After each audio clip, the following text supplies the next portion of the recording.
بسم الله الرحمن الرحيم والحمد لله رب العالمين اللهم صل وسلم وبارك على نبينا وحبيبنا محمد وعلى آله وصحبه أجمعين وبعد.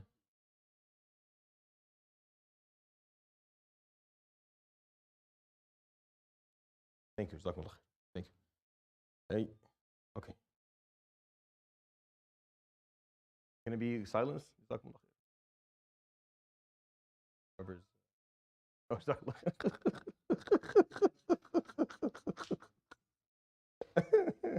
No, it's okay.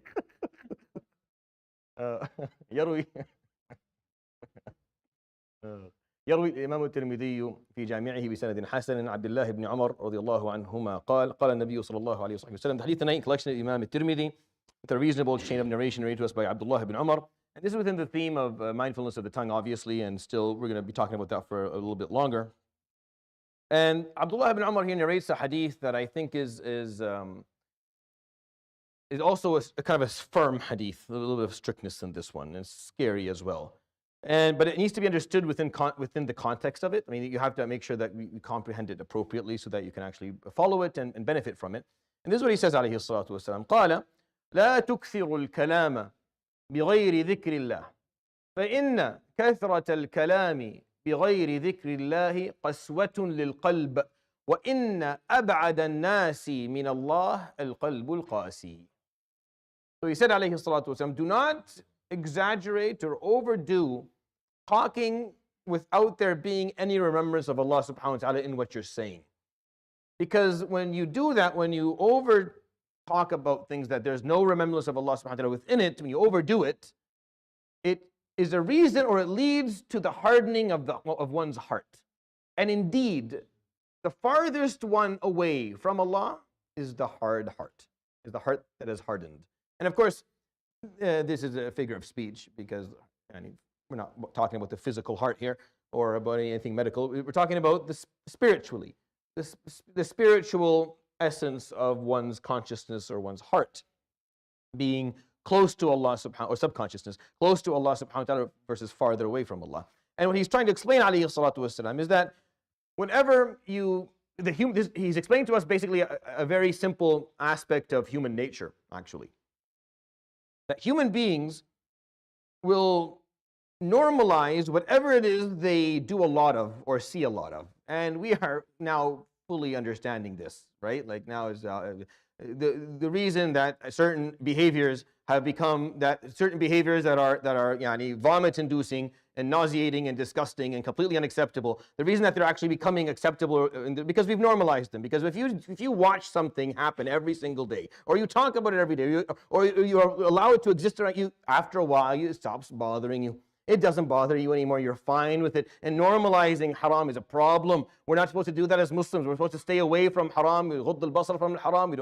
We're not supposed to engage, because once you engage in it a long time, it stops seeming to be a big deal. This works across the board with everyone. Anyone who fell into a big sin, meaning like zina or khamr or mukhaddirat, it didn't just happen. They weren't praying Isha behind the Imam one night and walked outside and just stumbled over a hill of cocaine and ended up, you start getting addicted to it. This is something that happened this was slow. Shaitan is happy for 5-6 years for you just to maybe, some small evidence of acceptance from you, just an exposure to something, and just leave it for a decade. Wallah, he's okay with that. He'll come back in a decade. He has other things to do. He'll come back in a decade. Now you're a little bit less disgusted by this. You don't see the problem in it as much. So now maybe another nudge. Maybe spend some time with people doing it. You're not going to do it. You're not doing it. I'm not doing it. But they're just my friends. They're doing it. I'm not doing it. And then 10 years later, because that's how things happen, slowly.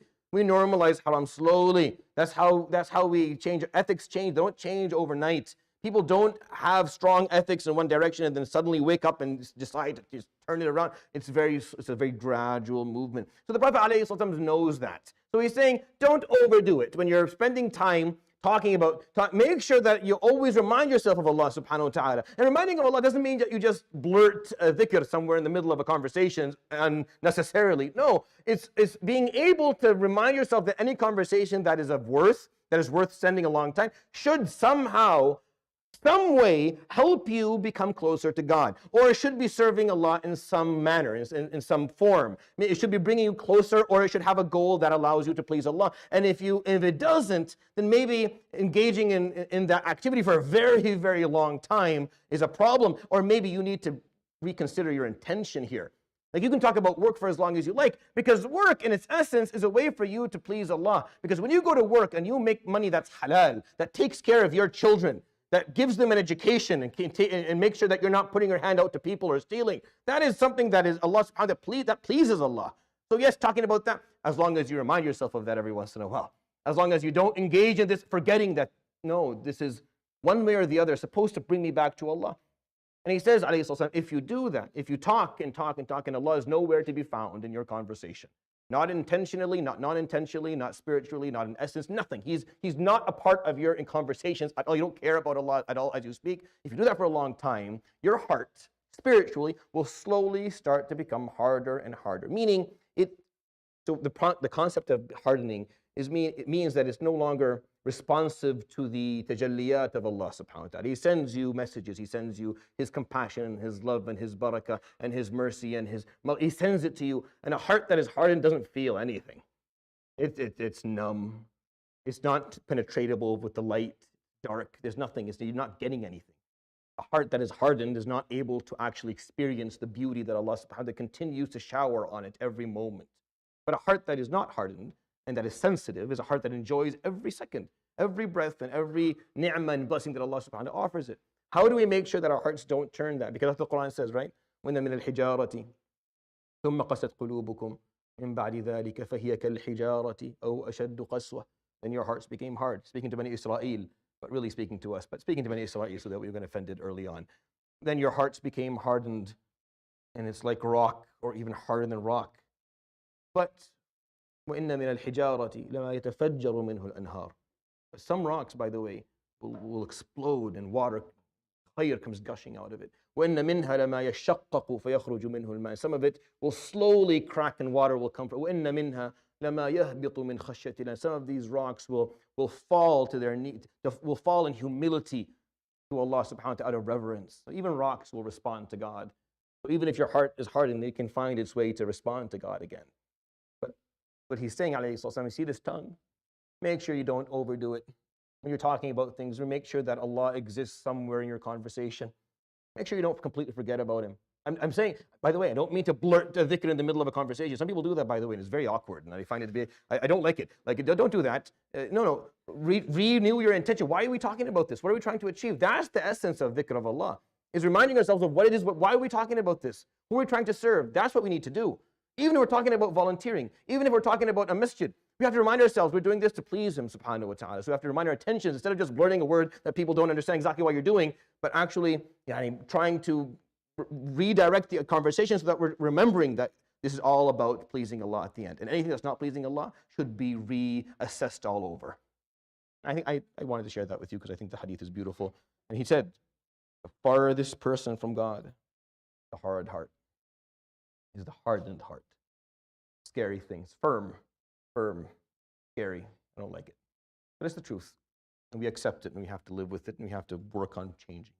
يروي الإمام الترمذي في جامعه بسند حسن عن عبد الله بن عمر بن الخطاب رضي الله عنهما قال قال النبي صلى الله عليه وآله وسلم لا تكثروا الكلام بغير ذكر الله فإن كثرة الكلام بغير ذكر الله قسوة للقلب وإن أبعد الناس من الله القلب القاسي.